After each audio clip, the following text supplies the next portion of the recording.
In this video I'm going to show you how to blur out moving object in Kdenlive Studio.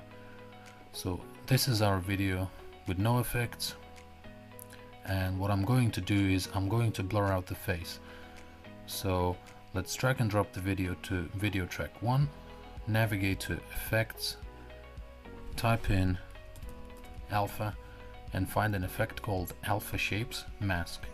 Now drag and drop this effect on top of our video, click on the video, and you will notice that there are some settings opening here on the right hand side, and in here you can see that there is a rectangle shape.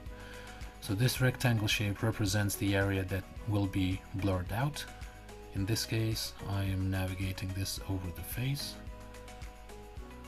just like that, and you can also change the shape to ellipse, triangle or diamond, but I'm going to stick with rectangle.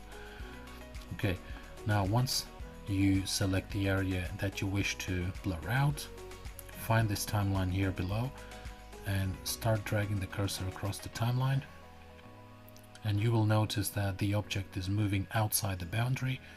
So readjust the shape to make sure it fits the area that you wish to blur out, and click on the button add keyframe. You will notice that there is a little red dot here, so that means it's adding keyframes as the object moves.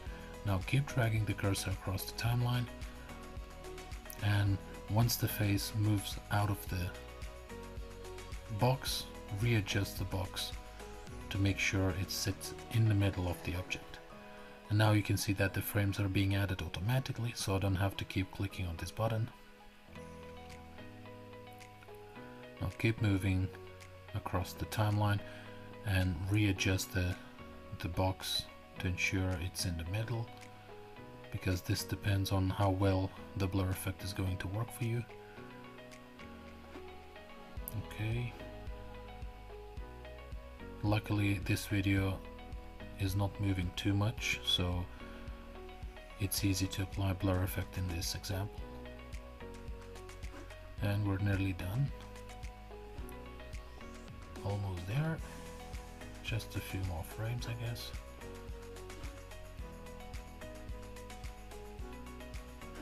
Okay. Alright, so I finished framing the video.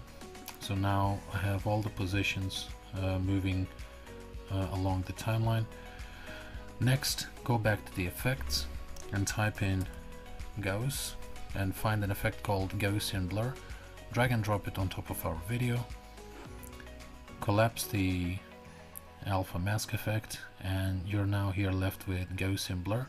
So in Sigma, type in 20 and hit enter, and you will notice that this is actually now changing the strength of the blur.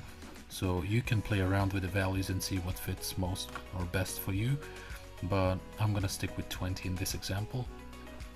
And now once this is done, go back to the effects and finally type in mask. Find the effect mask apply. Again, drag and drop it over the video, and that's it. Now let's hit play and see how this effect is working on our video. As you can see, it's tracking perfectly.